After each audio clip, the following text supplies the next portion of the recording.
I was literally 3 stories up on a wooden ladder with a bucket full of cement, repointing the side of a house. It was sketchy. I suppose back in the 40s, though, we didn't really have health and safety. Yeah, Well, it was either that or he was up a chimney. Yeah. Hello, everyone, and welcome back to the Autoalex podcast, episode 44. We are rattling through them. We are being very, very consistent, aren't we? And it's amazing because they're actually all filmed in 1 week, pretty much. Like, well, yeah, I mean, a couple of week period. Stuff's going on at the moment. There's a lot going on. There's a lot going on. Yeah. Baby Brenda's very close. I know, she is very close. She is head down and engaged. She's ready to rock. Is she about to pull the ejectocito button? She is, yeah. And Rianne the other night was like, I think this might be it. And then we just both fell asleep. Brilliant. It wasn't it. Wasn't it. But yeah, it's all fun and games being in no man's land. I just feel like screaming all the time. It's quite good. Oh, that's good. Yeah, maybe I'll just let one out randomly in the podcast. Okay. Just a random scream. Because before that, as is customary on the Autoalex podcast, hello to Josh Walker writing this email in a deck chair on the side of the A46 because his supposedly reliable Seat Ibiza 1.6 TDI has broken down again. It can't have been that reliable if you're carrying a deck chair around with you. Oh, well, maybe he's a deck chair salesman. He's in middle management. He's been going to deck chair meetings all around the country, and he just happens to have one there. No. Do you know what car I've got a deck chair and a boot off? Genuinely. Go on. My R53 Mini. Have you? Oh, okay. What, just in case you break down? Yeah. When you break down. For when I break down. Yeah. Fantastic. We also have Zoe Dodsworth spotting shit cars with terrible mods at a car meet in Beaconsfield Services last night. Dennis Wilson getting a tattoo in Australia. Max Booth working his second job delivering pizzas. New dad Phil Redpath listening on his way into work as a maintenance technician at the Nissan Sunderland plant. Tommy in New Zealand. And Rory's mum, Jackie. You're right, Mum. You're right, Mum. Any applicants? Still no applicants. Still no applicants. No. Rory is looking for a new dad. Well, not a new dad, like a new partner for your mum. Yeah. Yeah. I was hoping Taylor would be it, but apparently Barking up the wrong tree. Yeah. No. so do a lot of people, actually. What? Everyone always goes, "Oh, Taylor's my biggest crush," or whatever, and then we have to remind them. No. Not my cup of tea. Sorry. Why is that?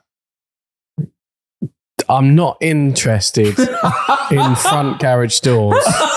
What are you I interested only in? like garage doors at the back of the house. Oh, is that right? Okay. I think they ruin the aesthetic of the front of the houses. So you like a rear aesthetic? I like, Yeah. yes. So do you like a exactly. rear garage door with a big parking bollard out the front then? Yeah, just to stop any unwanted. Okay. Like a really big throbbing bollard? Yeah. Yeah. Mhm. Yeah. Any particular colour? I like them the yellow so they're visible. Okay. So you don't reverse into them. Yeah. Okay. For anyone wondering what's going on here, we're talking about penises. What? A penis. No, we're A not. penis and a bum. Aren't we, Taylor? Yummy, yummy, yummy. I've got in my bum. mate. Oh, wow. Great. I don't know about you guys, but I need to bend over now. Rory's nearly flown off his chair. He has. Are you all right, Roy? Why are you laughing? I don't even know if we can get away with that. We can. Why? He's not said anything. Okay, all right. Yummy, yummy, yummy. I've got in my bummy. What could it be? Yummy, yummy, yummy. I got beer in my bum. Why would you have beer in your bum? Because I like beer 52. Which is very, very fun. What a fantastic segue. Because before we discuss what we've been up to, I think it's only right that we crack open a beer and give this week's sponsor, as you said, Beer 52, a shout out for being awesome. How awesome, Alex? Fantastic. You should ask, Taylor. The answer is awesome enough to offer everyone listening to this podcast, not 8, Taylor, but how many? 10. 10 free beers. All you need to do is go to beer52.com/Autoalex, and then you just need to cover £5.95 postage, and those 10 beers will be sent straight to your door. This month, Beer 52 are celebrating Asia's incredible beers from Vietnam to China, Japan to Taiwan. And I have got this rather fetching IPA here from a brewer called Ugly Half Beer. Oh, that's nice. Wait. Sorry, everyone. Oh! That is genuinely really, really smooth. Very, very I'm smooth. a bit jealous. I think I might have to crack mine open. Yeah, what have you got there, Taylor? I have got a porter Yes. from Japan's Vitier. Vitier Brewery. Yeah, it's from Brewery. Tokyo. Yeah, this is an Olmus porter. Oh, Yeah. that is actually really nice. Really? As I say, I'm not normally a porter person, but that is lovely. Very And good. I do really enjoy being able to try loads of different types of beers. And as ever, if you don't like dark beers, you can just choose the light case. And don't forget about the tasty snacks and the award-winning Ferment magazine that comes with every order. And even if after all of that, you're still not satisfied, you can simply pause or cancel at any time. So all you need to do is head to beer52.com/Autoalex to claim your free case of 10 insanely great beers now. That is beer52.com/Autoalex. Thank you very much, Beer52. Right, everybody, what have we been up to? What have I been up to? Yeah. So, my 6 series is still not done, Oh, and I'm still having problems with it. So, I've been quite upset about it, quite totes emotion. yeah. So, I bought another one. Another what? 6 series. What, 635 CS? No. Yeah. But aren't they like 30 grand? No. Are they not? No. Well, they are, yeah. Oh. They're a lot of money. I'm guessing you didn't spend 30 grand. No. I got offered one at a reasonable price. Okay, That came yeah, as a yeah. package deal with another car. Oh, yeah. So What was the other car? An E36 328i convertible that's done 80,000 miles. wow. Only has one owner. So they're worth quite a bit as well.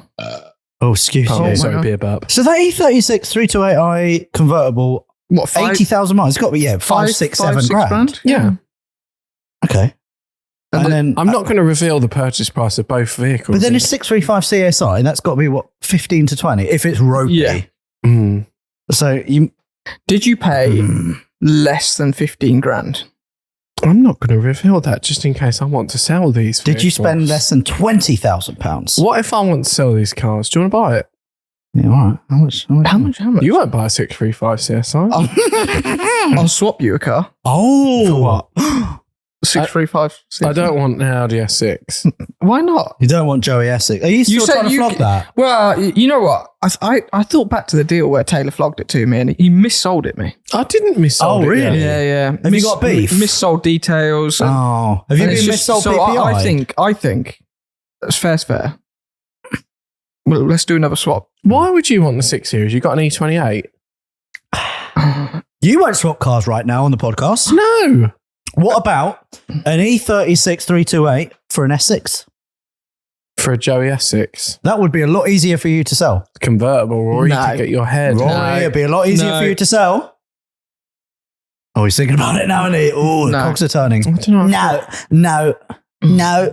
This is why your mum can't get a new dad, because they know that you would be their son. Oh, no. Oh, it's Chris Hill. It's not Rihanna. Oh, it's not Rihanna. Hold on one It's sec. This is Chris. Oh my Hello, God. Chris. You're live on the podcast. Hello, how's everyone doing? All right. All What's right. going on? Oh, well, I've just finished packing the van Yeah. to move in. Yeah. Yeah? But Yeah. I'm going to come tomorrow morning now, not today. Okay. Yeah. So I was just letting you know in case you needed me Okay. for some reason. No, that's all good. So So backstory boring for behind the this. podcast. Chris is moving into the merch unit yeah. and he needs to take all of his stock from his garage Yes. at the moment Yes. and then move it into the new merch unit, Yes. into our lovely storage stuff Oh, so provided by Big Doug. Taylor wants to say hello. Hello, Chris. Hi, Taylor. How are you? I'm all right, thank you. You failed to tell me earlier on, Chris, that it's your birthday today. Oh, it is! It's Chris's So- birthday. Happy birthday to you. Happy birthday to you. Happy birthday, dear Chris. Happy birthday to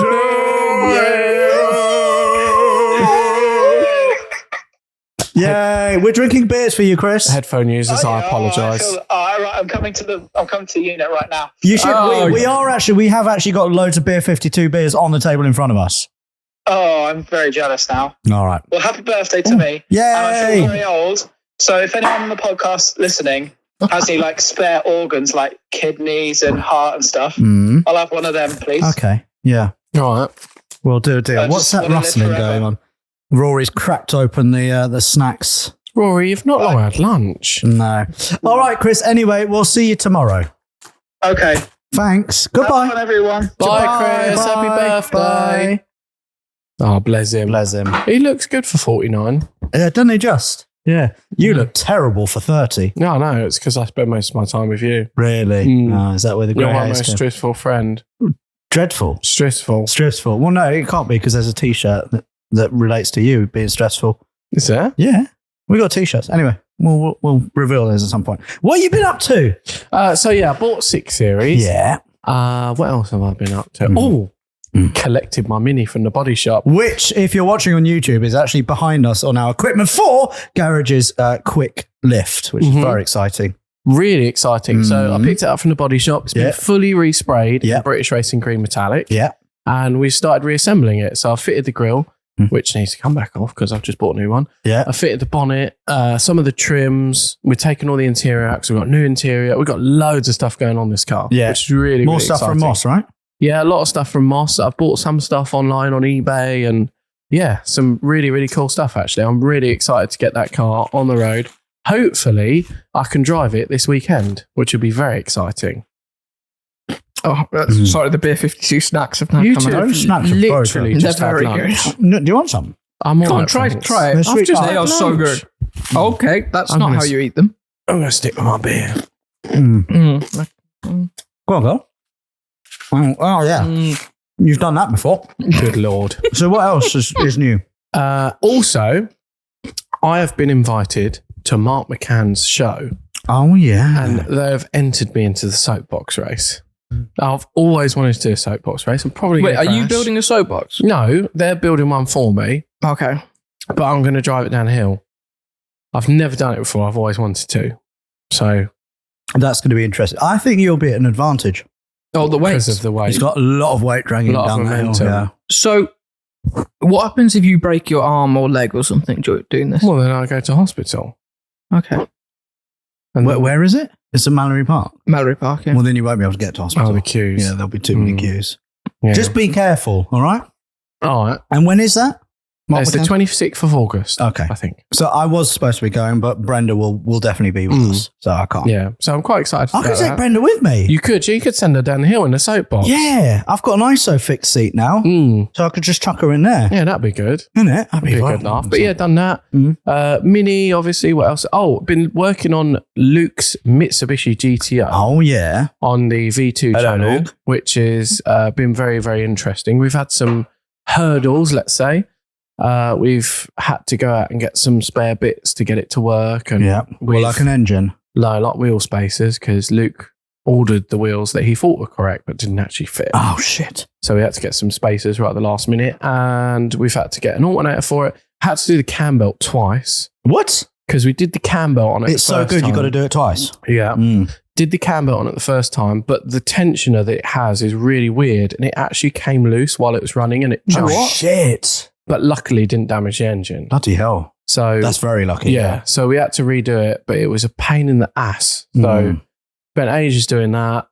And yeah, we put some really, really cool bits on it, which everyone will be seeing soon on the V2 channel. It might Fantastic. actually be out by the time that this podcast goes out. No? Potentially. But yeah, keep an eye out on the V2 channel because we're doing loads of stuff on there at the moment. Yep. What else have I been up to? Oh.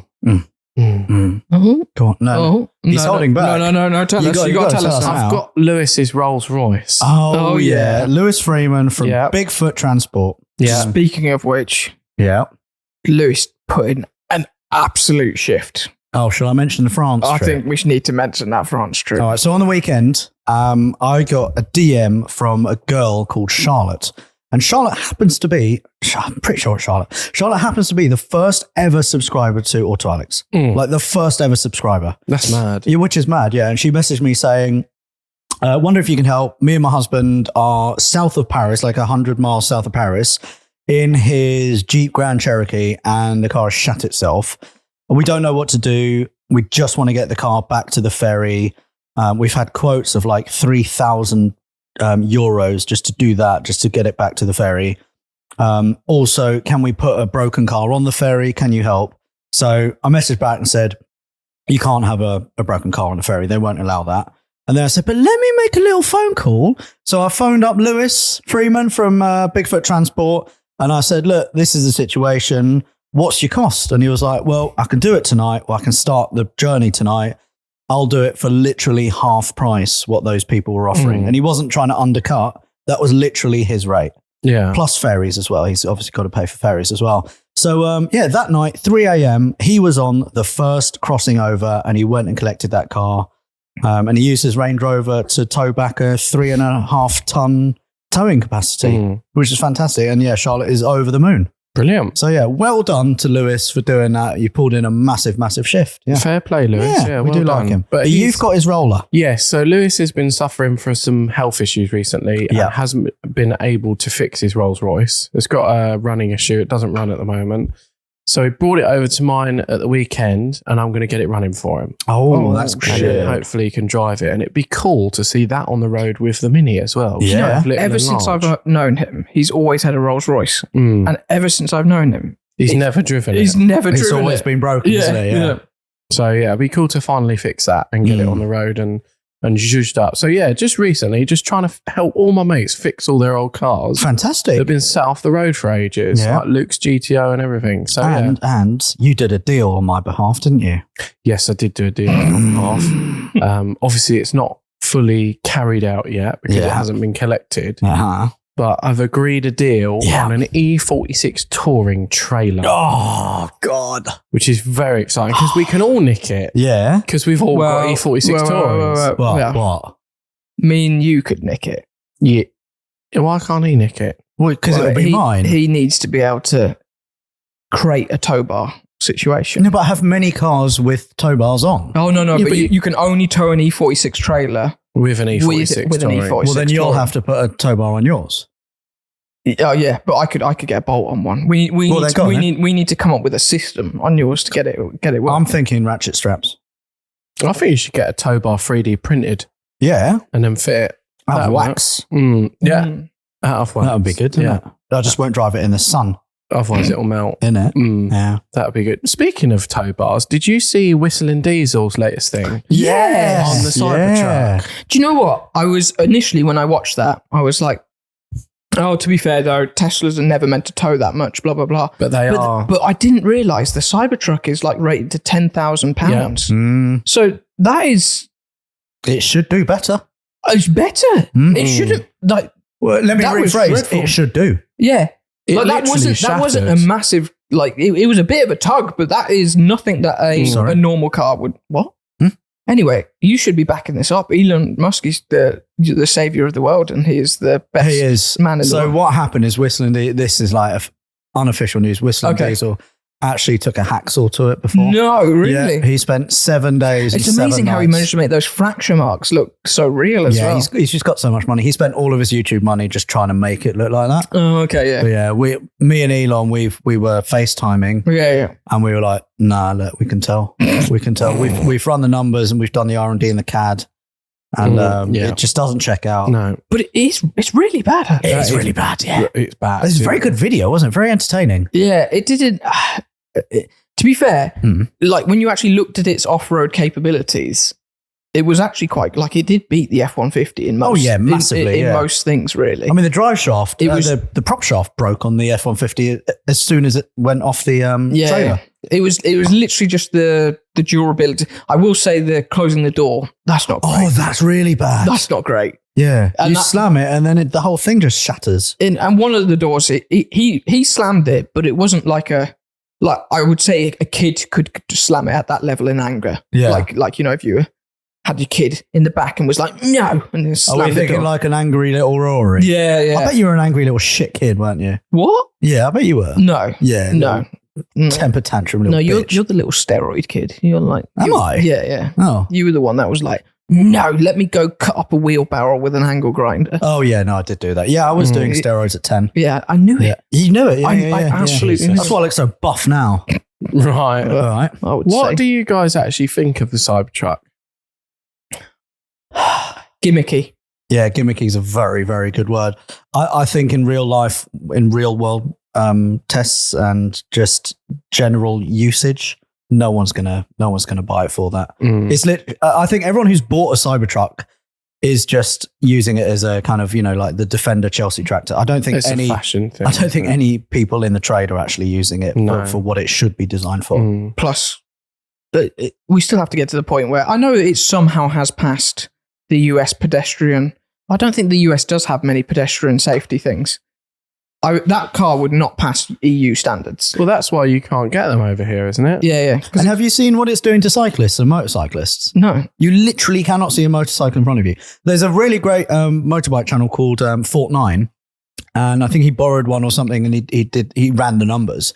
And when you're in a Cybertruck, you cannot see someone on a motorbike in front of you at the lights. That is ridiculous. And imagine if you do launch control at the lights because you think you're clear, you will literally just kill someone instantly. It's so dumb, but it's just gimmicky, and they are bending the rules as much. And Elon Musk, the visionary, is he's just waiting for everyone else to catch up, because people just need to catch up with Elon, man. Right. There is stuff that's obviously proof of concept stuff in there, though. It's like the first car to have steer. Is it steer by wire? Steer by wire. Yeah. Well, it's not the first car. First truck, maybe. I don't think it's the first car. Steer by wire? I've not heard of steer by wire. I think it's the first vehicle. No. I think it's the first production vehicle with steer by wire. I think like Infinities and stuff have got steer by wire. No. I'm pretty sure it's the first production vehicle. All right, you look it up. You look it up. It's the first production vehicle with an unexpected removable tow bar. Yeah, that's true, actually. Yeah, that's very good. And it's the first ever production vehicle where you can't wash it. That's true. Because otherwise it changes colour. Yeah. Have you seen someone's actually polished one? Yeah, that looks and it looks like cool. a mirror. I'll give you that. You were right. Yeah. First was the Infiniti Q50. Oh, hello. Look at you go. Look at me go, I will say, I'm I a don't journalist. think it was a proper production car, though. No, I think it was. I'm pretty sure it was. The Q50? Yeah. Yeah, Q50 is a production car. Is it? Yeah. Do you know how I know it's steer by wire? Because I was on the launch of that car. Yeah. What was that? Well, back in the 60s. Oh, yeah. Yeah. 20 years ago. When I was courting my third wife. Anyway, are you out? Any more updates, Taylor? You can say no. That's it. I think that's it. Yeah. All right. As for me, waiting for Brenda. It's just, no man's land, like I said. And something very eventful happened 2 days ago. 2 days ago. Not in your lives, in my life. It's been hectic. I woke up, I was woken by my mother at 7:30 in the morning on Sunday morning, and she said, "Hello, Alexander!" She's German, but I'm over-egging it. Yeah. Basically, what happened was the night before, my mum fell in her house, and she thought that she dislocated her shoulder. So I had to take her to hospital, and day before yesterday, or was it yesterday? No, it was yesterday. I was in Ealing Hospital with mum. Excuse me. Oh, one of those nuts has just gone back up in my throat. Not Taylor's nut. I hate it when your nut backs up. You just want it to go back down. Anyway, mum, we had to get mum x-rayed. Jesus Christ. And mum's broken her shoulder. Which is really, really bad news. It's also terrible timing because I'm going to say your life is very hectic right now. It's quite hectic, especially with two stressful bell end friends like you as well. Mum's broken her shoulder, which is really annoying because at Christmas time on Christmas Day last year, mum fell down some stairs and broke her wrist. So we're kind of in panic stations again. So has she broken it bad? So it's a humerus break, and not funny, not humorous. Like humerus is a bone in your arm. So that's broken. It's not broken in multiple places, which is good. We're just waiting for a phone call from the orthopedic surgeon to see what they need to do. Will she have a cast? No, you can't cast those things. It will either be just to strap it up. It'll either be in a sling for like 5-6 weeks and wait for it to heal, or it'll have to be surgery. Yeah, but it's just shit. That's frustrating. It's just really shit. So I feel really bad for mum. Bless her. And I just know that I won't be able to be around that much because obviously I'll be in the middle of childbirth and all that stuff. Not me. What, you? Rianne. I don't think it's that painful. Oh, okay. What? Okay. What's okay, no. That's What? too far. That is too far. That is the most... Honestly, you are going to get so much abuse. I know. What from? Oh, actually, no. It's 40% women that listen to this. Yeah, we were. So actually, yeah, we looked at our podcast stats. Yeah. And we were shocked. Bearing in mind, all right, you look at I think our YouTube audience is 98% male, Yeah. 2% female. Mm. And then our What about Instagrams and user stuff like that. unspecified? You're forgetting the user unspecified. I don't There's know also that- a percentage Is there it- as well. okay. Yeah. You know that statistic of 98% male? Yeah. I think that's slightly wrong because a lot of females with their fellas watch it together. Well, Identify as male. maybe that explains the Mm. podcast, because the podcast, so you guys listening right now, apparently it's 70% male, but 30% female. No, it's six. Wasn't it 60 No, 40? 70-30. Oh, okay. That's mainly because of me. Why? Because women love me. Why is that? They just love me. What are you trying to say? They just love me. Find me very attractive. It's because he's big and cuddly. He is big and cuddly. Yeah. Mm. Yeah. And I've got a very soothing voice. Do you? Mm. All right, fellas. How's it going? My name's Taylor. I'll give you 1,500 quid. Jesus Christ. Rory's gone again. No, Rory looked away because he didn't know who was talking. He was testing himself. Right, Rory? Who's that? Which one was that? Which Taylor was it? Maybe that could be a new segment. Which Taylor am I? Oh, I'm confused now. Innit? It's like I'm seeing double. Yeah. Right. It's because you both look the same. Don't you dare. Don't you dare. Don't you dare. Don't you dare. I'm not Right. that fat. Fair. Rory, what about you? I'm out. Oh no, shit, shut up. Shut your mouth. Barney update. Oh, shit. Barney, my E46 M3 Touring is painted, fully finished. You've seen Barney in the Yeah, I flesh, Taylor. have. It looks very good. I have not. So I'm very excited. And tomorrow you are collecting Barney and bringing him here. Yeah. Why are you bringing him here?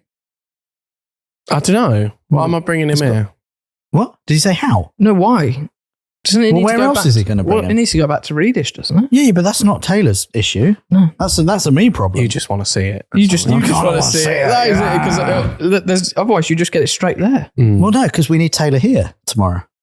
And plus, And Taylor was already late You enough just today. admit that you want to see Barney now. No, I couldn't care less. and plus as well, Yeah. you need to get Barney here for a bit so you can just look at him and then send it off. For Yeah, yeah, yeah, You've yeah. got to just look at him. And for then a you bit. can drive him to Bristol. For me, on my I'll behalf. drive him. Yeah. Yeah. Mm-hmm. That Are makes you up going for to you put the being new late. wheels on? Oh, we could put new wheels on tomorrow.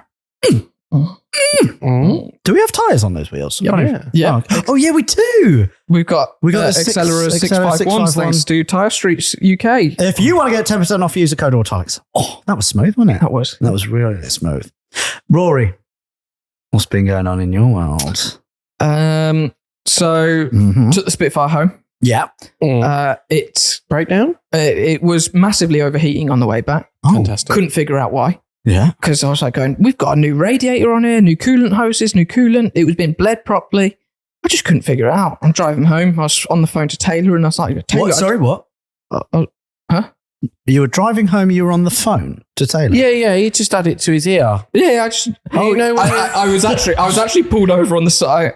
Oh, you were broken down. to No, be I was fair. pulled over in the services because I was panicking. I was like, Oh, shit. because it was literally hovering just below the hot mark, Yeah. and I was like, what is going on? I do not get it because I pulled over and the fan wasn't even on, Oh. and I was like, but the fan's on a separate temperature Yeah. relay, so I was wondering whether that relay was just turned down. But then even then, I was like, the fan shouldn't make any difference when I'm on the, because I was going motorway speeds back, Mm. and I was like, it doesn't make any sense. Mm. Anyway, I followed the temperature sensor wire from the coolant temp sensor in the thermostat. Mhm.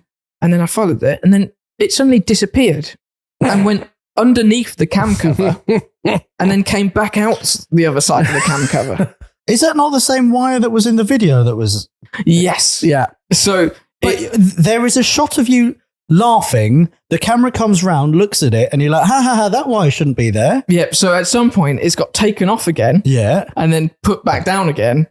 And then With the wire still... and with the wire still clamped down on it. Yeah. Wow. That's really impressive even for us. Yeah. So I ended up, thinking that it was overheating. Turns out it wasn't. It was just that the wire was inside the engine. Yes. And then I got back and that's when just the heavens decided to open up. I sent you the video of this. Oh my God. It just started tipping it down with rain. Bearing in mind, I haven't even finished the roof on it. So I was there, like me and Ellie were just trying to desperately put up this sort of flimsy roof that isn't even stuck down properly, putting it up.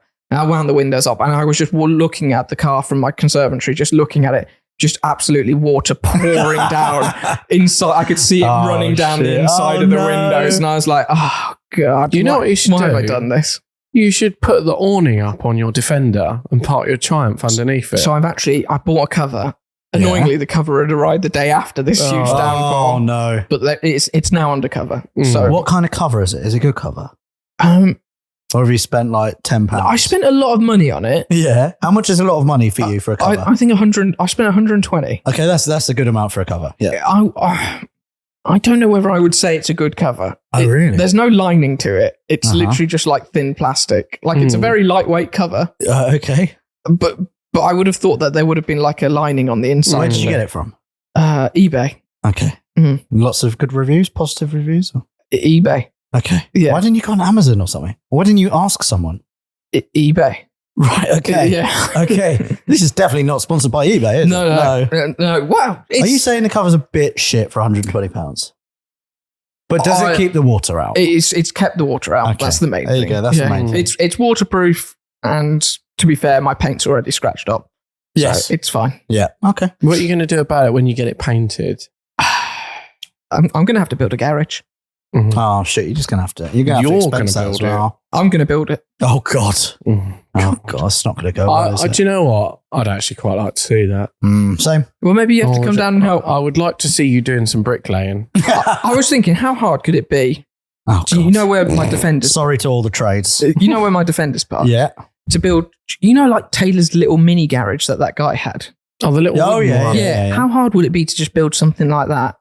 But it's a perfect size for the Spitfire to go into. Well, no, why don't we just build you a little lean-to or something? It'd be dead easy. All right, well, let's do that. It'd literally be dead easy. We just need to put 4 posts into concrete. We can just dig out the holes and then put concrete in there, mix it up, chuck the posts in, hunky dory, and then just build around it. Like a carport. Yeah, and then you can get like a plastic Perspex roof on it. It'd be nice. All right, let's do that. Yeah, easy. Okay. Yeah. Okay. Fine. Okay. You won't do that. I will. Oh, shit. Yes. Shit. Jesus. Rory, have you got any other updates? I do have another update. Is this the update that Taylor doesn't know about? This is the update that Taylor does not know about. Okay, so Rory has a very large update. Very Is Rory pregnant big, as well? throbbing update. So I've had quite a lot of emails from police officers. Uh-oh. Yeah. Have they finally caught up with you? No, and pretty much all of them are saying the exact same thing, that they are very disappointed. In you? No, in what our experience has been so far. At? Thames Valley Police. Oh, okay. Reading. At Reading. Specifically Reading. So I've been emailed. This is a really good story. I've been emailed in, and basically this guy is quite high up in the police force. He wants to be anonymous for obvious reasons. Is he in prison? Yeah.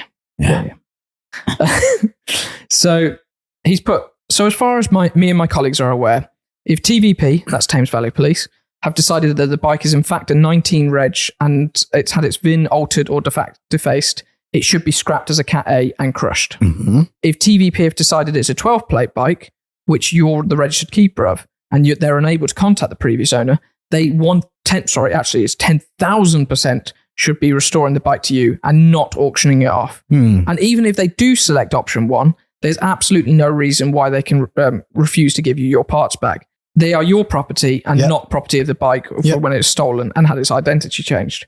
Listening to the podcast yesterday genuinely gave me the rage. It frustrates the shit out of me that idiots in this job don't realize that treating the victim, which you technically are, like this puts people off trusting the police. And especially at this time, we need public support. Yes. I genuinely suggest to you to make a formal complaint about this, as it's absolutely not on. So, as a reminder, this is a police officer, fairly high-ranking police officer, who's emailed in about your stolen motorbike story, and he's saying, "What the f are they doing? This is ridiculous." Yeah, so I've had this from quite a lot of people, that those are really the only 2 options that they should have gone down. Yeah. It never should have been auctioned off on the 12 plate, because whoever came up with that at Reading Police Station, you're dumb. Like, that is so dumb. It's So they're basically saying that it's the 12 plate bike. Yeah. So because they're saying that, and because I contacted the auction and told them this, they're then left with no other option. So they, as a reminder, you contacted the auction house that was trying to sell it. Yeah. You said, "Do you know that this is stolen? Yeah. Do you know that this is actually mine?" They didn't know. They contacted the police, Yep. and then the police had to come and collect the bike again, which means that the police now have a bike with stolen parts. Your parts Yep. are your parts, and they have literally just stolen those. So cut to today. Today, yes. While Taylor was out doing some little bits on his Mini, Yeah. I had a phone call, Oh. and it was from the PCSO that has been dealing with my case. And she's finally had the legal department contact her. And she said she's not allowed to tell me what the legal department have said, but in no uncertain term, in 10 working days, I will have my bike back. Yeah. No way. Oh, that's amazing. Yeah, basically they can't get a hold of the owner. They have gone through all the processes that they possibly can. They've obviously messed up somewhere down the line, which I think they can finally see that. Yeah. And I've got to fill in a few forms. I think there's it's probably the same thing that you went through with the 6 Series, where I've got to fill in a form basically that says like I am the temporary owner of the bike unless the original owner comes forward in a certain amount of time. And if he doesn't come back within a certain amount of time, then yes, the bike is then classed as mine. I think it's like 2 or 3 years, something like that. Is that what it is? I think so, off the top of my head. So, I have got to bring in a load of forms, a load of proof that we actually did pay for it, which obviously we've got all of that. In the next 10 days, I should be getting a phone call to say, come collect the bike. Well That done, is Rory. amazing. Yeah. So we should all go to Reading Police Station and collect it. I don't think we're collecting it from there. Are they bringing it? No, we're going to have to collect it from... So it's either that it's still at the auction house depot, Yeah. or it is at one of their compounds that they've got somewhere. I think you should actually make a complaint and say, look, you collected it from our unit. You got to drop it back off. Because we're very busy. Or I'm not going to push my luck. No, because I've started recruiting. Okay. Yeah. The what? Oh, the mafia. Yeah. Or you know what we should do? Yeah. If we do have to go and pick it up, we should go in TDC's Range Rover and put it in a boot. Yeah, we should do that. That would be funny. From whence it came. And then we can go out and do loads of crime with it. Oh, yeah. Yeah, because it won't have a stolen marker on We it could steal anymore. will it? handbags and phones. Yeah, we'll do that. Yeah. So I'm getting my motorbike back. Oh, That are you is- excited? And this time, it's going to be legit. That is Yeah. very exciting. Oh, all of that rigmarole to get your stolen motorbike back. You should have just kept it. I mean, yeah, this has literally been a very, very shit way of getting it back, Yeah. really. But Because what the police have done is actually a more shit version of you actually just keeping that bike. yeah, Because they would have kept that money and done what with it? Who knows? I don't know. Yeah, they would have. They're still, as that police officer said, I am the victim in this, and for some reason they were punishing me. Yeah. Which I felt like, to be honest, a lot of the time I was being treated as the actual suspect of it rather than, which is so dumb because the amount of proof though, like we literally filmed everything. Yeah. Exactly. Yeah. Yeah, like there wasn't any more we could have done to like. Imagine if this was a general Joe that had no evidence. Like at least we had evidence of everything. Yes. Just Exactly goes right. to show though, if you didn't chase it up, they would have just sold it. They were, the only reason that auction did not go through was because I emailed in. Yeah. Like otherwise, someone would be riding around on my reg. Well, I probably would have got a V62 request come through saying someone's tried to register the bike. And then you say, no, that's my bike. And then you get it back. Someone could have paid for it and you get it back. You never know. Either way, you're getting the bike back. Yeah. Are you now going to do your CBT? Well, I've got to. I've basic got life? to do my CBT You before do. my brother. Okay, There is no way. yeah. There is no way. Yeah.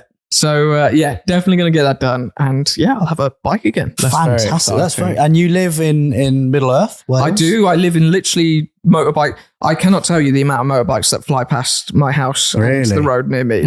So I think it's a massive motorbike route because you could go through Malvern Hills Oh, yeah. and then go all the way around there. And there's a massive motorbike route that I would.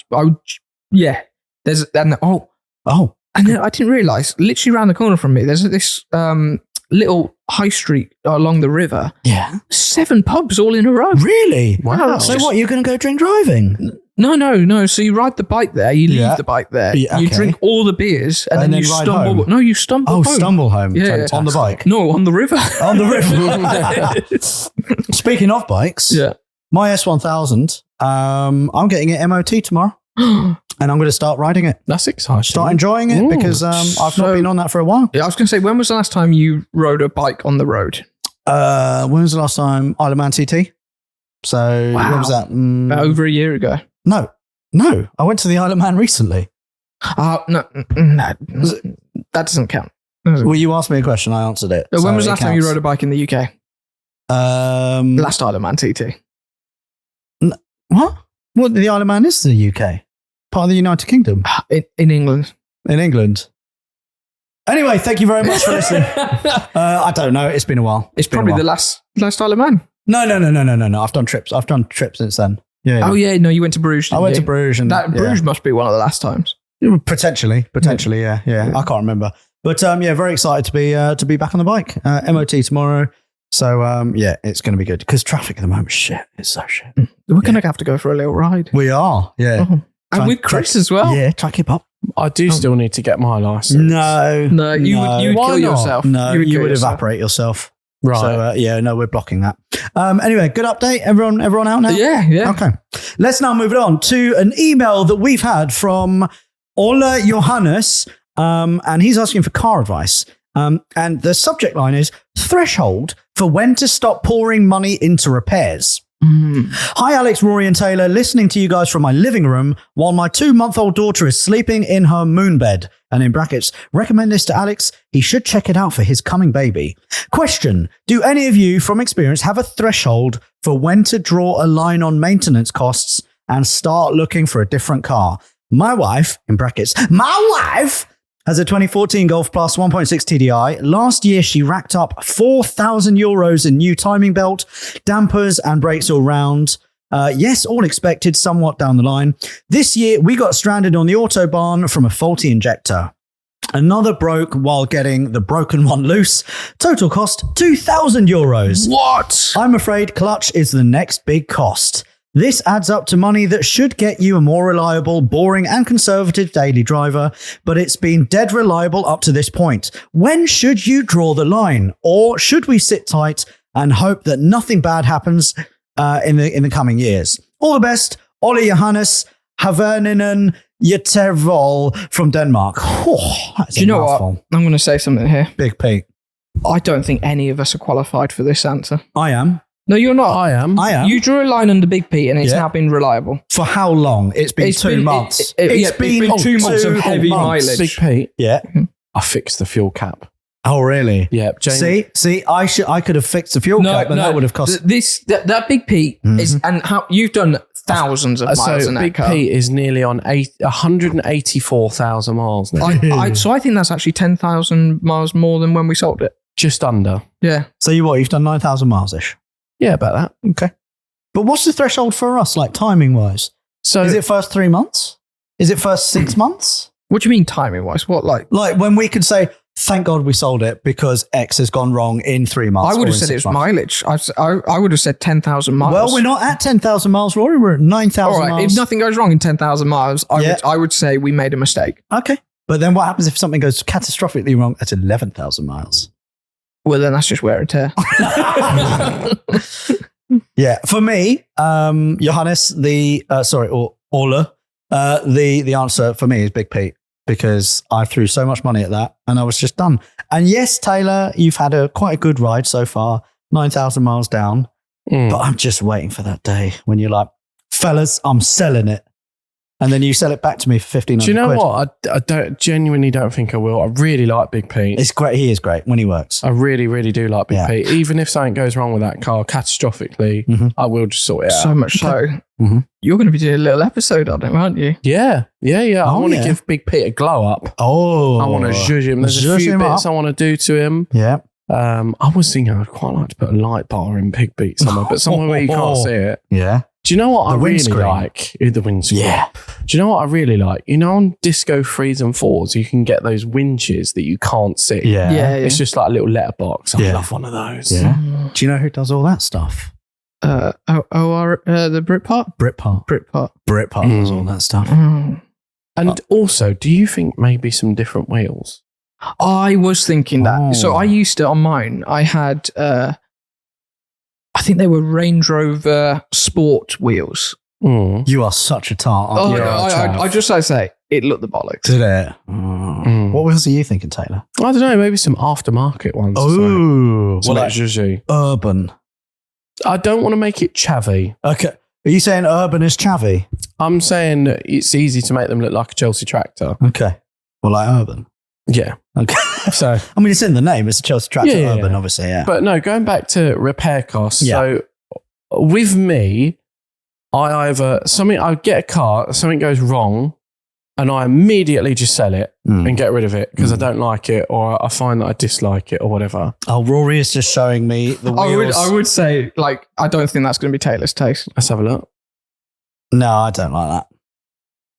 That looks shit. Yeah, it does look quite shit. Those wheels Yeah. are too big. This looks like it's parked in Birmingham Rory, somewhere. you've got terrible taste. He really does have terrible I taste. really like this car. Yeah, which is why you have terrible taste. Do you know what you need to get, actually? The roof rack that was on this car. So, No. Don't do roof racks. what? You can't get them into multi-story car parks. No, I couldn't. Yeah. No. Yeah. No. I can't Brilliant. be arsed with it. I had a Discovery 2 once. Yeah. I went to go and get my hair cut. I drive into the car park and it's got that barrier to stop caravans going in. Yeah. Drove in really slowly. Boom! I saw the whole thing fly forward in front of me and I went, and I just reversed out and drove off. I was Don't you like, have a story with a caravan? I once crashed a caravan slightly into a car park and damaged it, yes. What, the caravan? I'm not going any further into it. Was the caravan damaged or was The caravan was damaged, yes. did the body fall off the chassis? No, but I damaged it quite a lot. I also did it once in my AA van as well. But the AA don't know about that until now. Luckily, I didn't damage it too much, but there was a few funny noises and a lot of poo fell out. But yeah, cars, they go wrong and I just get rid of them because I dislike them or fall out of love with them or whatever, or I just persevere and spend way too much money on them. Yes.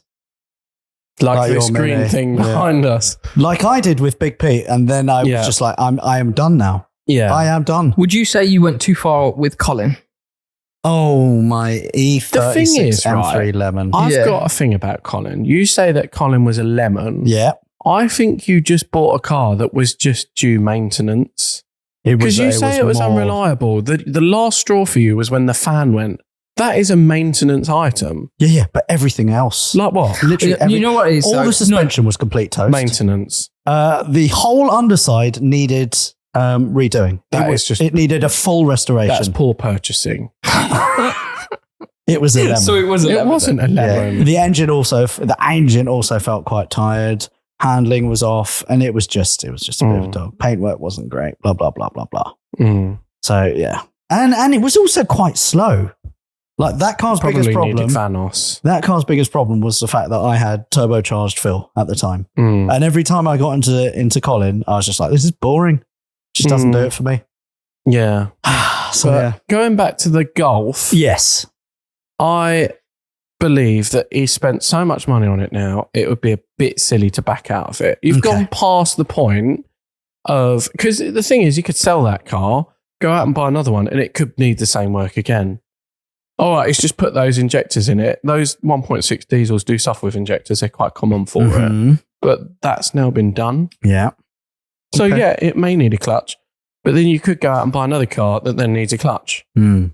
So it's literally a 50-50. But if it's a good car and you like it, just stick with it. But it's not a good car. It keeps on breaking. But again, sort of maintenance. There's only stuff. so much that will break. Yeah.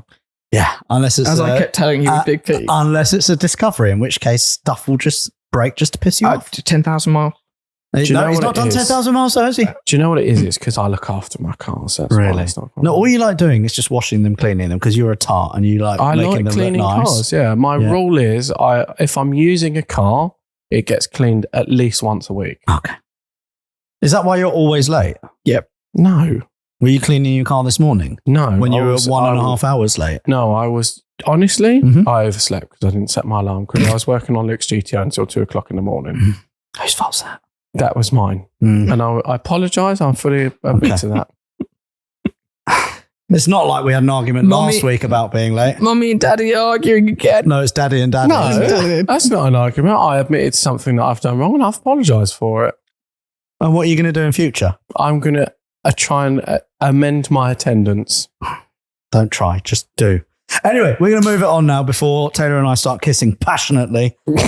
Rory, last week we did a bit of a Q&A, didn't we? We did. And you've still got a lot of Q&A questions from people. I do. So do you want to go through them and then we can just blast through them? Yep. So Alright. I've got from Benji Edits. So Benji Edit, who's that? that is our editor, Benji. Oh, hello, editor Benji. One of And he wrote, when is the written? Is written.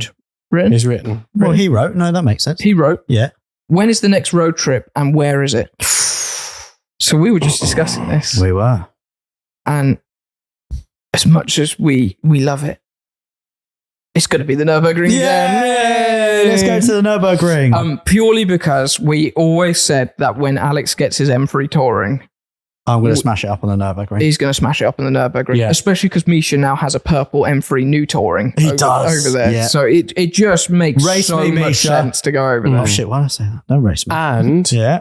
my Mini. And your Mini, yeah, you need to go back. Not my classic Mini. My, And Phil. My Minge. And yeah. Phil. Yeah. So we're going to do, so the M3 touring bit will be part of a main video Yep. where we're going to announce the car and do a lovely bit of driving in it, sort of catch up on where it's gone, what it's been through, Yeah. probably have a look underneath and go, wow. There's so many holes. Yeah. No, no, shit, no. No. I'm not just anymore. used to saying that all Not the time. anymore, Not no. anymore, no.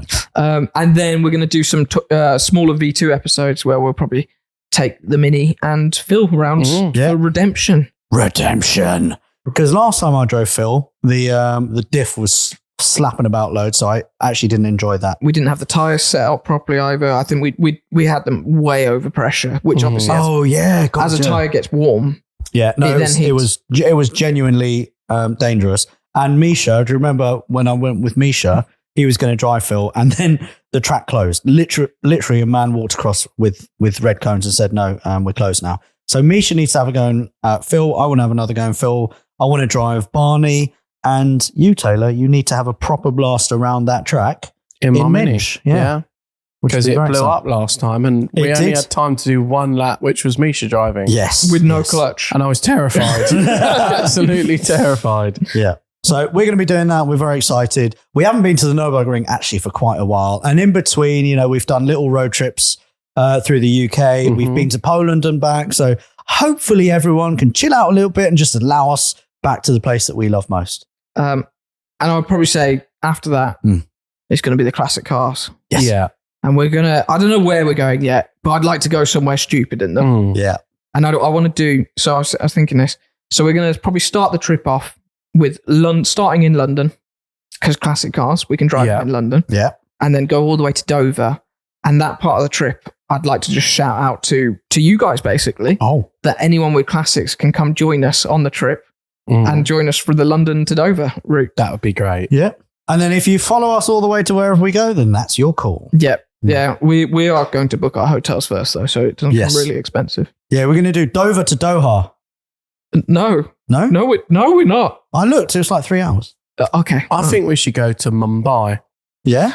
Mm. Well, No. we'll swing past Doha first and then go Mumbai. Or we should do the Mongol rally. We'll do that too on the way Go to back. Mongolia, Yeah. Or we could go to Russia. No, we don't go to Russia. Did you know, fun thing? Yeah. Just a quick one. I was in London at the weekend Yeah. and I found this. Mm-hmm. This, Describe what you're seeing. so this is a super yacht. Oh, wow. What? And it's parked Where up. is that? London Docklands? Yeah, it's parked up in Wow. London Docklands by Canary Wharf. That is huge. That's And that- money. That yacht was, I believe, £38 million or something. Jeez. No, that's more No, than that. Sorry, was it £138 million? It'll be, yeah. Luke knows about it, but look at the picture I got of it as well. Yeah. It's really, really cool. It was wham. Oh, wow. That It is was big. massive. That's big and And sharp. It belongs to a Russian guy, Yeah. and the UK government seized it when the whole Russia attacking Ukraine thing was Really? going on, and Oh, it's wow. still in seizure, and it has been for 2 years. Oh, shit. And it's just parked up in Canary Wharf. Why don't they sell it and send the money to Ukraine? Because they could probably sell it for a lot of money. Yeah, and then send the money to Ukraine. Yeah. But it's very, very cool. Fantastic. That's good to see. Next question is from Just Lee 3000. And Why'd you do it like that? because it's Just Lee 3000. Oh, It looked like I'll you- do that. You look like you had that electric thing to attach. There we go. Yeah. And his question we've already touched upon, which is how is the M3 touring project going? Oh, yeah. So, fully painted. What do I need? I need a bumper bracket for an M3 bumper. That's the only thing. We're missing one. And also the door rubbers I need for Barney as well. How long was it ago that we basically ripped Barney apart and ripped the red M3 apart? That was at your unit. Of At Belfast. about a year and a half. Year and a half, I reckon. Yeah. Gosh, so this has been built for a year and a half. Yeah. That is crazy, isn't it? Yeah. Cars do take a long time, don't they? Next one is from Ross McIntyre. Mhm. When is Rory going to be able to spell? Never. Thanks, Ross. Never. It's just not happening. He can't even talk properly. Brilliant. Okay. Next one's from You're so Kyron rotten. Jones. I'm a bitch. Would Alex ever sell Phil? No. No. No. Oh, come on. You would sell it. Nope. £1 million. £1 million? Yeah, this is. Would you ever sell it? No, genuine £1 million isn't. Oh, worth it. no way. No, I'm not having it. I'm not having it. No. 2 million. We can talk. No, look, unless it is something that would literally change not only my life, but also the life of my family, my friends. Then, Like £1 million then. I make that in a week, Rory. I'm a YouTuber. On your OnlyFans account. On my only Grands account. No, I wouldn't. Genuinely, there is no life without Phil for me. Okay. Phil is just my forever car. Well, maybe you should You drive. understand that? No, Maybe I you get should it. shut your mouth. Maybe you should drive into them. You need to sell the Defender. That is shit. I drove that yesterday. Yeah, you Yeah. need to sell it. I'm going on a camping trip with it on Friday. You need to sell it. You were talking about selling it the other day. I have never talked about selling Phil. So you say that car is your forever car. You're a liar. Look, the only thing with my Defender is I would only sell it to get another one. Okay. Just because I kind of wish that I'd gone for the station wagon, the 5-door one. You should have done that. And I wish I'd gone for the TD5 So you engine. do want to sell it. I would only sell it Jesus Christ. to get another one. Okay, fine. Next question. How does Alex feel? See what we mean about the reading.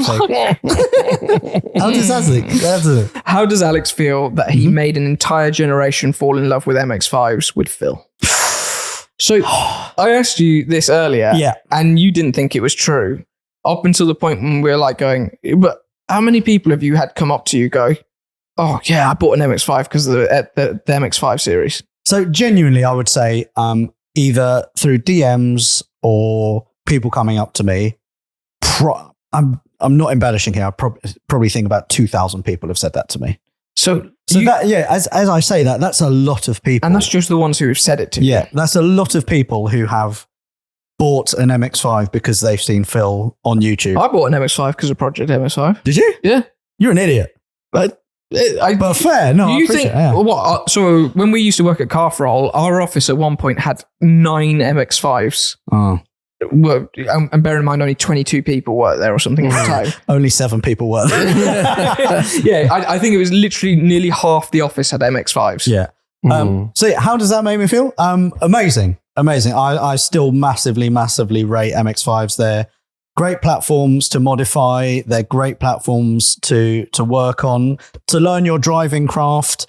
They're still relatively inexpensive, like Mark II upwards. Well, they Mark used to be 1s are- before you started making them popular. Yes. Yeah. So I genuinely, I also get a lot of messages saying they used to be affordable. They're now not affordable. So Yeah. I will take some responsibility. I'm sorry. But for the people that have MX-5s, I think we're all happy. And there is now a massive community of MX-5 lovers. And yeah, every time I go out to shows, I get dozens of people say, I bought an MX-5 because of you and because of Phil. So I love it. I absolutely love it. I'm super happy to be known I for would that. quite like one day. Yeah. You've had a few. I've bought and sold a few, but I've never Never had built one. Yeah.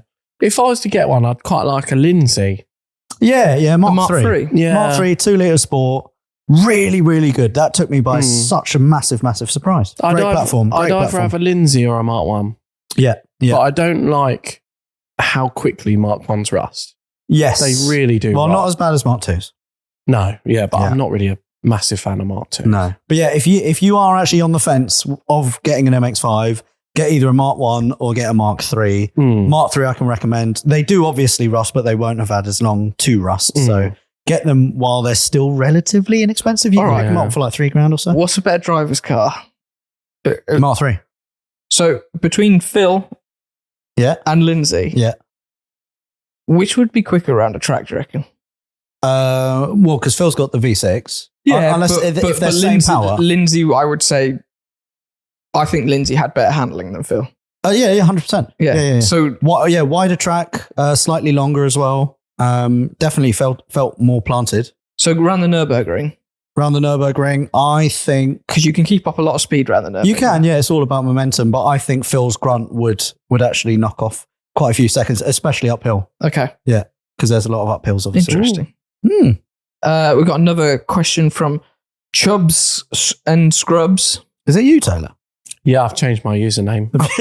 I'm guessing he's a larger doctor or nurse. Doing a £500 rear-wheel drive rally next year on the North Coast 500. What's the best option? When you say rally, like a classic car rally or like an off-road rally? No, I think just a normal... No, like a rally as in like just driving around it. Okay, £500. So basically just a £500 rear-wheel drive car. So you do have shitbox MX-5s. BMW, I think the only thing you can get for 500 quid would be a 3 Series compact. Which would be like a 316, 318, which would be quite boring. You can actually get a Z3 for about that. Slightly tatty one. Yeah? Yeah. That'd be a lot more interesting. Yeah. Do you know what unbelievably you can actually get? They have to be like really shit, but a Jaguar XF. An XF? You can get an XF for 500 quid. What? Yeah. It's a brand new car. For nothing. 2008 sort of XF. You can actually get them for but stupid would that be a money diesel? now. Would that be like they'd be diesel. Yeah. Are they the Ingenium ones that blow up? No, it's the 2. It's the same engine as Peugeot Big P, engine. 2.7. Oh, that engine. Okay. Yeah. That's not bad. Yeah. No, for some reason, I do not get why XFs are as cheap as they are. That for me, value for money on cars, XFs are superior. Because it's a big car, isn't it? It's a big car, a lot of spec. They're almost cheap enough. You can buy one, drive it until it blows up and pop it in the bin. Yeah. Like, genuinely. Like you can now get like an XF on an auction house. Well, you guys did recently, actually. You can get them for a grand. And they sometimes have like a small amount of issues you need to fix, blah, blah, blah. Get that sorted. And then you've got like a 2012 XF and the 2.2 engines are actually quite reliable as well. And I just don't get why more people aren't getting them. They're so cheap for what they are. They are good. So what else is there that's rear-wheel drive and 500 quid? Because I'm struggling. If I was doing a rally on the NC500 or something like that, it would have to be a little 2-seat convertible like an MX-5. Yeah, or true. something just cheap, half decently reliable and convertible. Because there's nothing like chucking a roof down and just floating about. I think your best bet will be a Mark II MX-5. It will be rusty. It will probably have 7 hours left on the MOT.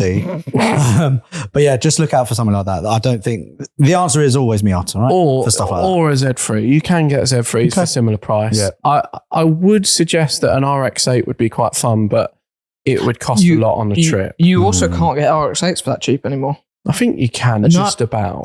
I think all the cheap ones have gone now. How much did I pay for mine? Was it 800 quid from that lad? Yeah. And that was like the cheapest of the cheap. So yeah, 500 quid. I don't think you can get 500 quid RX. You used to be able to, but they're actually become a bit more desirable now. Yeah. So our answer then, either a Z3 or an MX-5. Chuck the roof down and have a laugh. Innit? We've got a next question from Gregor Ems. There are all cars that we wish we haven't sold or bought. But which car do you regret not buying and why? Oh, which car do you regret not buying? Oh, that's quite a tough one. That is a tough one. What have I been offered? Have you got one, Rory? Yeah, when I was like, I'd probably like 20, My mate that I knew from school at the time, he always had this. It was quite a nice green classic Mini, and he just basically just wanted it gone, and he offered it to me for 500 quid. Oh, that is cheap. And I didn't have 500 quid at the time, to be honest, and I didn't have enough money to have the second car insurance and all that stuff. And I regret that so much. Just A, because I really do like classic Minis, but B, like the values of them have just gone stupid money as well. I think for me, I don't actually have an answer for that because I've been doing YouTube, Car Throttle, or Autoalex for getting on for 13 years. Every car that I've wanted, I have bought. And they have all been, mostly 99%, they have been cheap shit boxes, but I've wanted them because I wanted to do a video. But has there never been like, I don't know, like I know there was reasons why you didn't buy it, but like, you know, when you came across that M5 E39 and stuff like that, like that was shit. That was shit. No, but has there never been stuff like that where you almost bought it and you were like, oh shit, probably should have bought that? No. Never? No. I think if I've wanted it, I have bought it. God.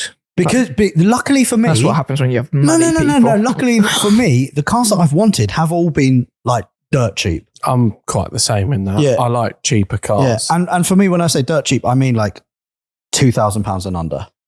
Historically. Taylor, anything from... There's one I can think of. One, and I do regret not buying it. And it was about when I was 20, so about the same age, about 19, 20. That was a decade ago. Million a decade. Years. And that's 1/10 of 100 years. It is, yeah. 1/10 of a century. It is. It's You a very are long time really ago. old. I haven't been doing YouTube 13 years, so you're fucking right. Jesus. But yeah, there's one car. It was back when I was 19, 20 years old. Yep. I had the 6 Series and I was obsessed with old BMs. Absolutely obsessed. And as I still am now, they're like, as I said before, they're my favourite cars. Yeah. Love them. I got offered from central London, side of a road, a dark blue 840 Ci for 1,400 quid. No. And I couldn't afford it at the time. And I got offered it with my mate. I was going to go halves with my mate Armit, Shit. who's now actually just finished restoring his E9 3-litre CX. I've been watching this. I really want to see this car. Yeah, it is a very special car. He's put the engine from an M6 in it, so an M88 engine. How long has he been building this for, though? He's been building it for about 4 or 5 years. Jeez. He's painted it BMW Jerez black, which is an E92 M3 colour. He's fully restored the shell, M engine. He spent beer's going down. £4,000 on the exhaust. Wow. Having a fully custom-made exhaust system. The manifold is a work of art. It comes out of the head, goes up, loops around and goes back down, and it goes under the... Honestly, him and his dad have built it together in his garage. Wow. On their own, on a amazing. quick lift. Oh, really? On a quick lift. They've built it themselves, and it is unbelievable. I haven't actually seen it myself in a little while. Yeah. I'm going to go and see him soon, and I actually would like to do some content with it because it's a very special car. That's cool. But I went with Armit, and we found this 8 Series on the side of the road in London. I think we left a note on it, or we knocked. I can't remember. It's such a long time ago. And it was 1,400 quid, and I couldn't afford it. Couldn't afford it, and I was like, shit. Fair enough. I mean, you can afford what you can afford. So, but yeah, obviously, you know the values of them now. Yeah. They're a lot of money. That's E31, isn't it? E31, yeah. 840 Ci. E31 840 Ci is still a dream car of mine. And I remember it was dark blue. Oh. It was lovely. Oh. I remember it being a little bit tatty, but it was for nothing. No, I really, really, really want an 840 Ci. They're great. Shit. So, next question. Maybe you won't buy an 840 No, Ci. I think I might. If anyone's selling an 840 Ci that's listening, wait, it's just what? No, what's happening? This is not happening. No. Email in podcast No, do not. It's closed. The email's closed. Podcast at Autoalex. Let's move on to the next question, which is from King Dings. Whatever happened to the G-Wagon Taylor was going to buy from Tom? Tom still has it. I haven't bought it because I can't afford it. Yeah. Simple as that. But Tom's still floating about in it. So yeah, Tom already knows that. Obviously, I think he knew after about a month that Taylor let him know that he wasn't going to be able to afford it.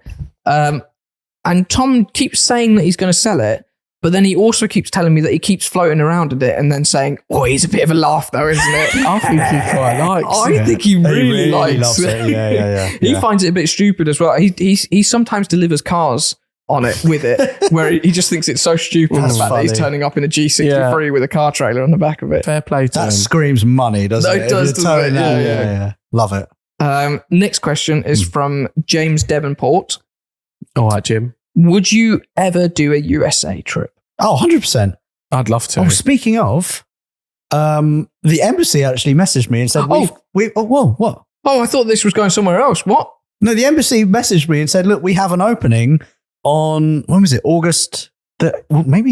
Mid-August Yeah. for you to come in and do your whatever it is to get your visa. Yeah. So I wrote back saying, fantastic. However, I might be in a labour ward. Can I still keep my September visa application meeting and still do the August one? And I haven't heard anything back. So, Okay. Brilliant. yes, we will be doing US content and going to the US, but only if I can get a visa. So, Do you know what I find funny? So I've seen quite a lot of people God. where there's been comments about this saying, "Oh, why can't Alex get into the US or blah blah blah" on podcasts? And then there's been whole threads of people replying back, going, "Oh yeah, it's because he's got a criminal record." And then it's everyone trying to guess what his criminal Oh, record really? is for. Oh. Well, I got arrested. I'm sorry, it's a lot more disappointing than that. He just went in because he went on the wrong visa I had the wrong visa. and then just got turned around. Yeah, which in America counts as an arrest, Yeah. which is dumb. So, do you actually have a criminal record? No, No, I don't. No, I'm a bad boy, yeah. no, it's not a criminal I record. got He just tats got, and everything. he just got refused entry, basically. And then they sent me home on the first plane back. And they took me back to the wrong country. You idiot. No, they're idiots. And the pilot took my passport. Well, I would. Look at you. Dodgy. Did you get a free meal on the flight, though? Yeah, but it tasted like spit. Still a free meal, isn't it? Innit? Yeah. Okay. This one is mainly probably for you, Alex. Oh, shit. BTCC _ Volvo _ S40. I wonder what car he's got. F1 fan. Mhm. What's the best bike for a new rider with a full license? Oh, okay. I can answer that quite easily. I would say you want something not too powerful. You want something with no more than 650 cc's. You want something with lots of plastic, so when you drop it, which you probably will, everything's easy to replace. And you want something reliable. So go for something like a Honda CBR 650R if you like sports bikes. A Fireblade. No. Or a CB 650R, which is the more upright version. What about all like the 390 bikes and stuff? Like the 390cc? Like there's loads of them with the... Oh, yeah. But I mean, you'll get so bored so quickly. Okay. Yeah. What about a Ninja? No, you kill yourself. Oh. Yeah. What's wrong with a Fireblade? You will kill yourself. Really? It's 1,000 cc's. Oh, are they? I Yeah. thought they did 600. KTM Duke 690. Yeah, I mean, something like that would probably do you. Yeah. Yeah. I don't think you'd want a sports... Like, 'cause I think for your first bike, whatever it is your first bike, if you've just done your full license, correct me wrong, I think it's quite good to have like a bike that you're quite upright on and you're not leant over like a super sport bike. Why? I Look, a CBR 650, you're not leant over like you are on an S1000R, right? You are still quite upright. It's a happy middle ground. Yeah. You can be on the motorway for hours on end and it's not going to break your wrists. What about a GSXR? A Gixxer. The Gixxer, bro. Yeah, I mean, they're kind of similar ilk, but they are still quite a lot more powerful. Like my GSXR is 126 brake, whereas the CBR 650R is, I think, 89 horsepower. It's still all right. It's good fun on like a track. And if you're going up from your CBT to that, it is the fastest thing in the world. But after 2 or 3 months, you'll be like, this just feels normal. And then you get on a liter bike and you're like, holy shit, this is amazing. I think litre bikes are stupid. They should be illegal. I think Stupidly fun. They are too quick. It's stupidly They are fun. too quick. Yeah. I had a 30% experience on a litre bike Yes. where I blipped the throttle. Yeah, like 30, 40%.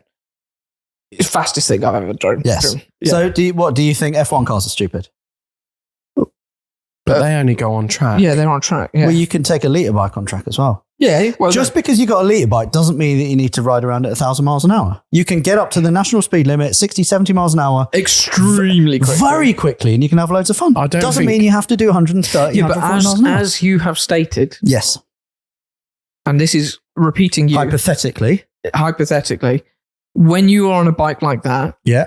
your sense of speed is skewed. Yeah. Where you think you're going this speed, but you actually look down, turns out you're going double that speed. And you say that you just don't feel it.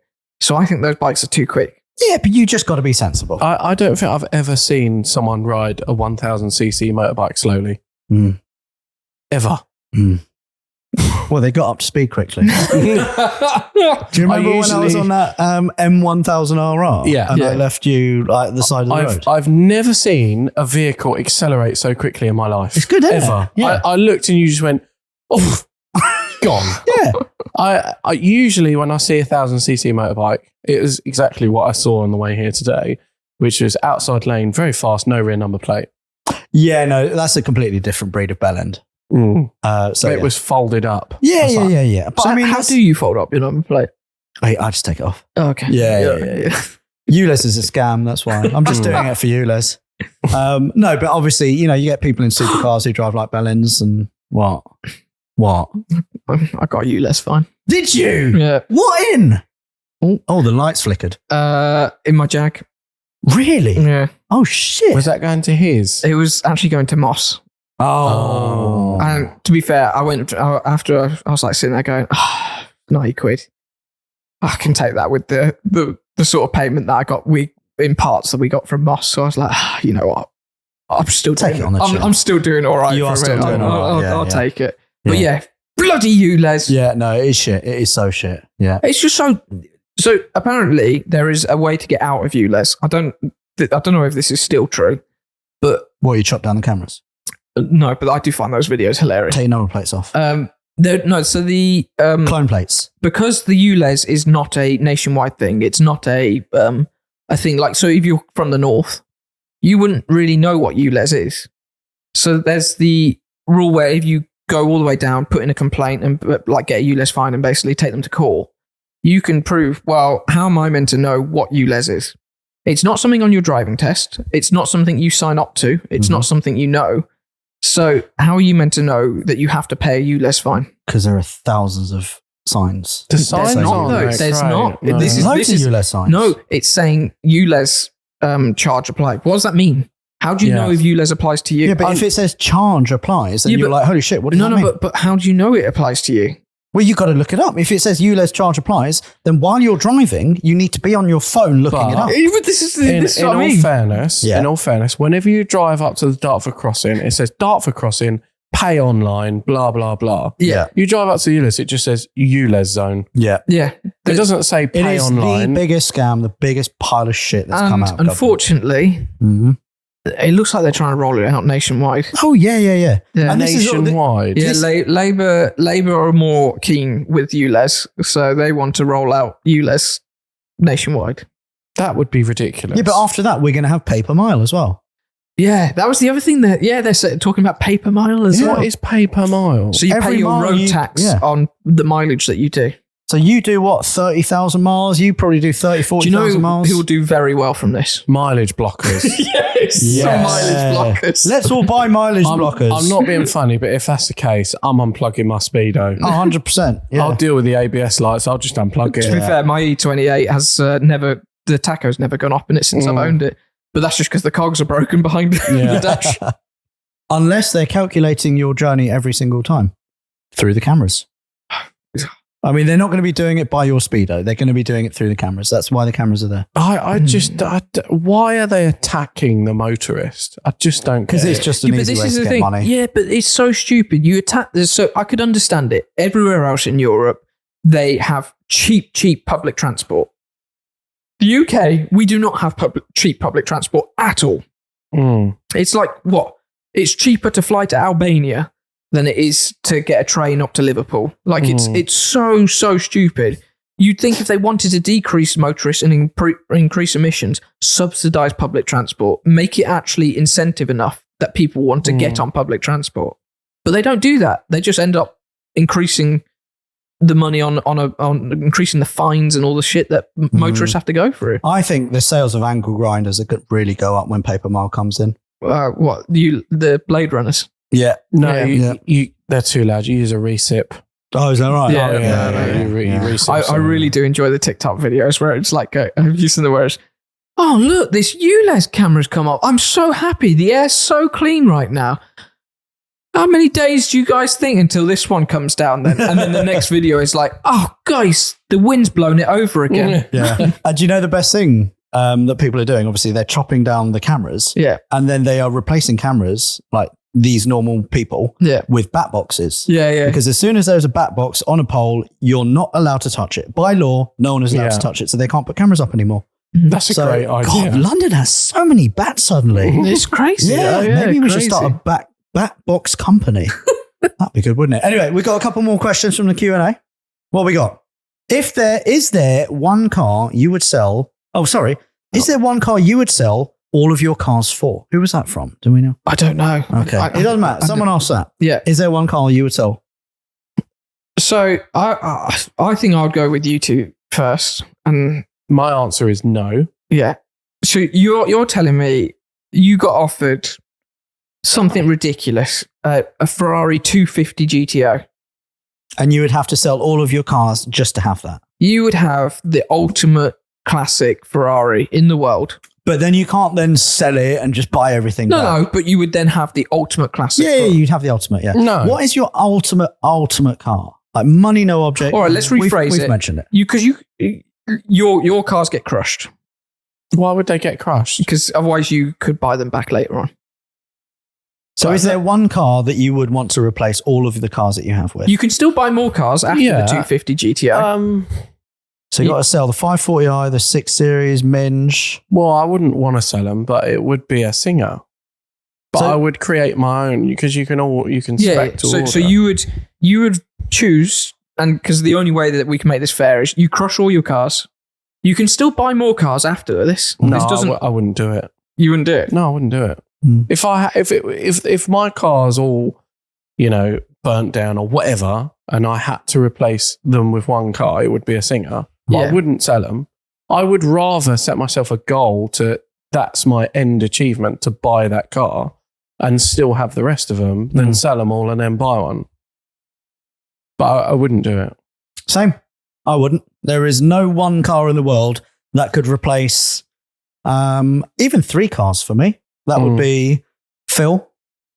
That would be Barney. And that would be... Oh. Phil and Barney would do it, actually. Phil and Barney, for me, are like the perfect cars. And they have been built to my spec. At what you So you're saying this as Yeah. if... So, your ultimate dream car... Yeah. Would be a Singer, which is great for a B-road blast, but very compromised. No, your ultimate dream car. Yeah. I have. You've mentioned 2 cars that is not your ultimate dream car. Well, yeah, the 993. Yeah. Yeah, I've not had it long enough. I've not done anything to it. It's still completely standard. It's You your haven't dream driven car, it? but it's not part of your heart because you haven't done anything not quite with yet, it. no. Mm-hmm. Okay. Okay, fine. There's 3 cars. But like for me, like having All right, if you fast could tour- swap Nigel for a Singer. Oh, 100%, yeah. Okay. Because it's still the similar sort of ethos, but it's... If you could swap Barney for a Singer.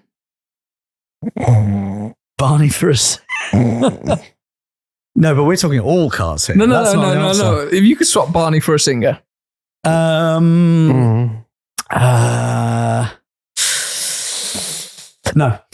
because I've already got a 993.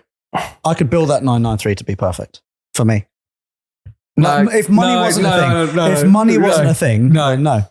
Because Barney for me is going to be as That's quick as a absolutely Singer. I know what it would be. Right. You'd put a Singer in here and he'd go, oh yeah, go on then. Yeah. I think if it was staring right in front of you. Well, if it was here and the keys were here and it was running and blipping the throttle And the rev counter went up to 11. Oh, God. No, actually, sorry, we're not even here. We're standing at Kerber's car park, Oh, shit. and then you get the choice. But I've already driven an E46 M3 round. Exactly. So, when you want to drive a Singer around it? All right. Okay, yeah, I'll do that. I'll do a straight swap. Singer, hit me up. HMU. What about Okay. you, Rory? Would you sell all of your cars for that one perfect car? To be fair, you don't really have a car like Phil or the 6 Series. Mine would be the E28, but it's still That's scraping the barrel. It's still a long. It's a long way off where it needs to be. Still, my plan is to basically sell that Audi and then pump all the money into that E28 because I want to make that E28 that car for me. Like I think like my 6 Series. Yeah, I think once I get the paint done, not running. Yeah. Well, which one? Oh, okay. Which one? There you go. Because I've got Nice little two wink now. there you go. Yeah. I would at the current point in time. I would swap. Okay. Interesting. All right, one more question from the Q&A and then we can call it. This is really interesting, actually. This is from Tom Woodward, and Tom writes, what jobs did you all have before Autoalex, especially your first jobs? Rory, what was your first job? What was my first job? My first job, So it may surprise you guys because obviously I have a lot of people saying that I just have daddy's money. But I actually started working when I was 16 years old. For daddy's company? Yeah. No, but no, I was full-time in an office doing IT tech support. So I got my IT tech qualifications really early on. Really? And I was 16 years old doing HMRC's tech support. You little HMRC bitch. I know. So I was actually full-time 16 all the way till 18. Wow. And then dropped out. Went to uni, dropped out after a year, then did Specsavers IT for. The thing is, it's very hard. Oh, Chris is phoning. Oh. Sorry, everyone. Are we wishing him happy birthday again? Right. Hello, Chris. You're live on the podcast. Again? Yeah. Yeah. Oh. Happy birthday to you. Okay, boring. What do you want, Chris? You all right? Yeah, I thought you would have been done by now, but you're obviously all gassing on. No, we're on the last question. Oh, what's the last question? What were our first jobs? Oh. What was your first job? Cleaner and pubs, wasn't it? Oh, yeah, clean pubs. Did you actually? Yeah. Yeah. Oh. Do you remember when you used to get out your car to press that button on Kew Bridge and stop the traffic and then you could get out? Yes, I do remember that. Yeah. It was a terrible junction. It was a terrible junction. Yeah. I'm going to leave you to it. So All right, I'll give you a call back shortly. All right, bye. He's just outed me there, isn't he? So I went to uni after when I was turned 18 with no A levels. Yeah. I was quite happy with that. I managed to skip the whole A levels thing and just went straight to uni. Yeah, How'd you manage that? I sucked his way to the top. I applied to the worst university I possibly could. And then Daddy gave them £1 million. Yeah. What was it? And then, it's very hard to then go to uni after working for 2 years, getting used to earning good money, and then going to uni and then having nothing. I couldn't really cope with it. So I dropped out after a year and then started working at Specsavers. And eventually, carried on doing IT for all the way till I was like 22, 23, and worked in an advertising agency, which I sort of got talking to a few people in the video department there. Eventually, they said, well, you know what, why don't you give video a go? And they stuck me in the video department as like sort of a test sort of thing. And then after 3 months, got offered the full job there. Ooh. So went into video, was there for a year. And then my next role was in Carfrol. There you go. So I actually joined over to Carfrol and then was with you guys for 2 years. Yeah. Then may have slightly left under interesting terms. Yeah. When I stole one of their big clients and started working on them. Mm-hmm. Red Bull. Yeah, it gave you wings, didn't it? Yeah, it did give me wings. So started working for Red Bull. And then, that's where me and you then came along and basically started that. And it's been stress ever since? Yeah, it's been fun, isn't it, though? Yeah, it has been fun. Like Chris said, my first job was during summer, during uni. I think I was probably 18 years old or so. I would start the day, go to the pub for 7:30, and then clean there for a couple of hours, and then come home, have some breakfast, and then I would go on a building site with an old man builder, and I would spend the whole, every day pretty much with him. I was literally 3 stories up on a wooden ladder with a bucket full of cement, repointing the side of a house. It was sketchy. I suppose back in the 40s, though, we didn't really have health and safety. Yeah, Well, it was either that or he was up a chimney. Yeah, Yeah. Well, we were having to rebuild all the houses, all the homes after the bombings. Since the Great Fire of London. Yeah. Oh, the Great Fire of London. It's amazing you survived the Great Plague as well, actually. I started it. Yeah, It actually came from me. Oh, yeah. man. And the Battle of Hastings as well. Yeah, That was- 1066. I remember that very well. Yeah, that was a good day for you, Yeah, wasn't it? I won that. Did you? Yeah. I was the first one out with a big knife, No. and I killed them all. Some say Yeah, that you were actually the executioner of Henry VIII's wives as well. I was. Yeah. I was also the one shagging them. Yeah. Wow. Christ. Okay. Oh, Some wow. say I executed them with my penis. Right. Yeah. Okay. Yeah. Henry was not happy. No. No. No. Called him unhappy Henry. And then I started a company, Henry Hoover, just to piss him off. Oh, really? Yeah. Because he sucked. And that's when Alex then started Tesla. Yes. Right. Yeah, exactly. Yeah. Mm. What about you, Taylor? What was your first job?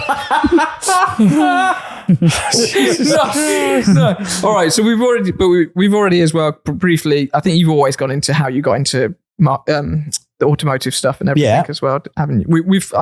We have covered that a few times. Yeah.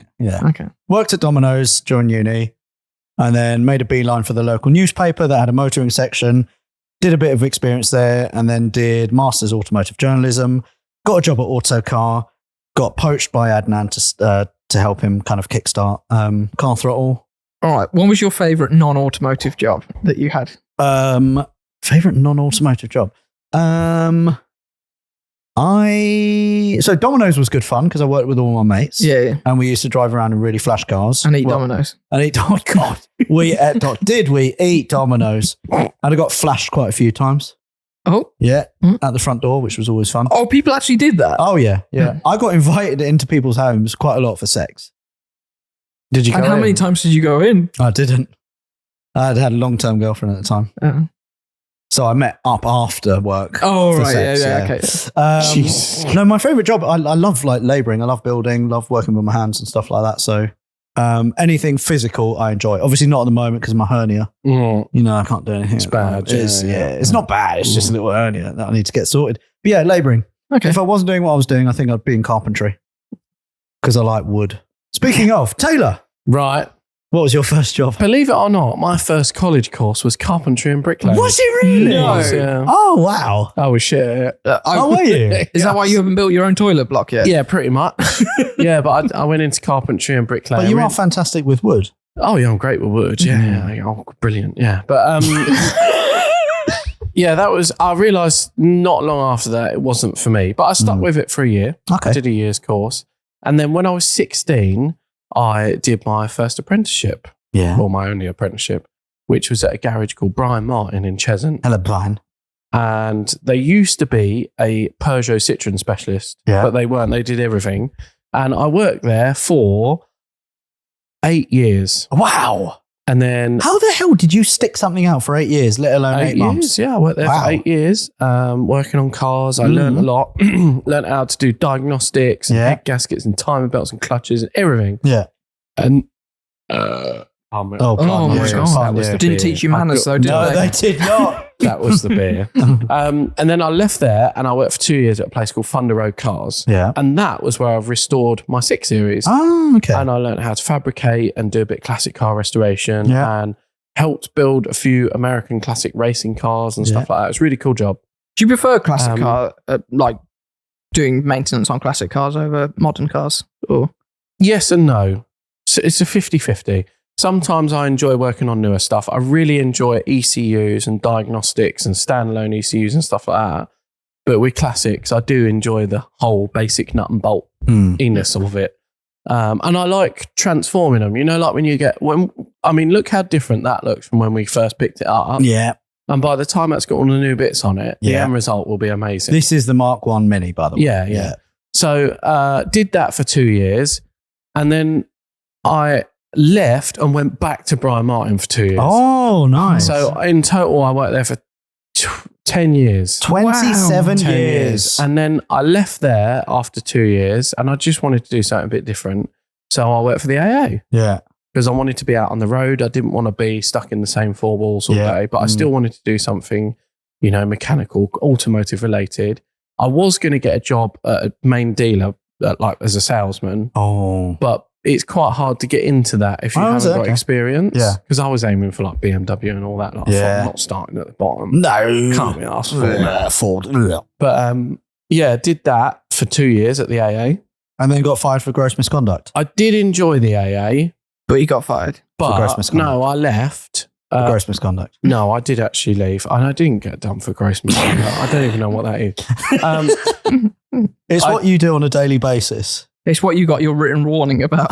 No, my timekeeping was very good at the AA. We weren't talking about your timekeeping. What's gross misconduct? Just carry on. But anyway, so I worked there for 2 years and I left because I didn't really enjoy the management side of it. Yeah. And my mum was quite ill at the time and they wouldn't let me have any time off to help her or take her to hospital appointments and stuff. That's no good.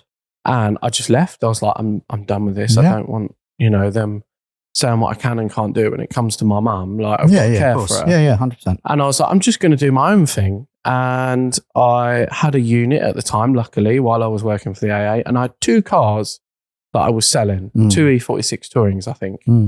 And the day I left the AA, I sold my first car on my own, literally the same day.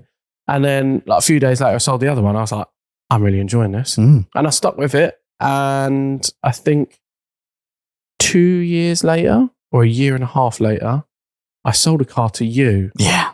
And then the day after I sold it to you, it broke down. It did. And then I went and picked it up. And then we got chatting. And then you introduced me to Rory after a bit.